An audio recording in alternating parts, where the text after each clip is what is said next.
Hello दोस्तों, एक बार फिर से आपका दाकू स्टोरी चैनल पर स्वागत है। तो चलिए दोस्तों, कहानी को शुरू करते हैं।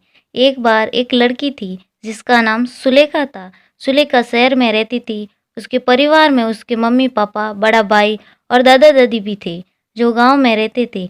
सुलेखा अपनी पढ़ाई पूरी करके गांव में दादा दादी के पास आ गई। सुलेखा घर का काम करती और दादा दादी की सेवा भी करती। एक दिन सुलेखा खेत में गई। उसने देखा उनका खेत बंजर खेत के रूप में पड़ा है।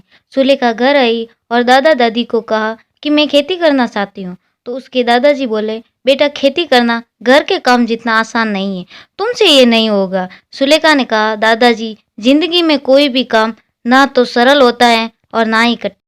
इतना कहकर सुलेखा सो गई। दूसरे दिन सुलेखा घर का काम निपटा कर खेत में गई और खेत की जुताई करने लगी। 2 दिन तक सुलेखा ने खेत की जुताई की, फिर पास के तालाब से खेत में पानी डाला। कुछ दिनों तक खेत को छोड़ दिया और फिर उसने खेत में अनाज के बीज बोए और थोड़ा पानी डाला।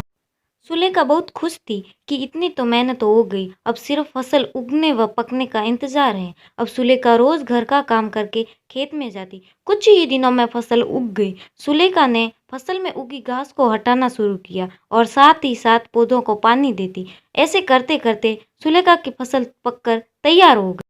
फिर सुलेखा अपने दादा दादी को खेत में लेकर गई और उसने दिखाया कि मेरी मेहनत व्यर्थ नहीं गई।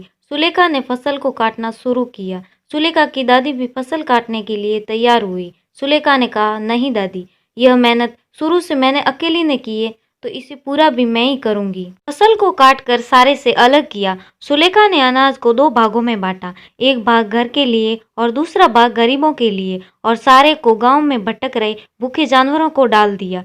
सुलेखा की ऐसी मेहनत और हिम्मत को देखकर सभी गांव वाले कह उठे कि बेटी हो तो सुलेखा जैसी।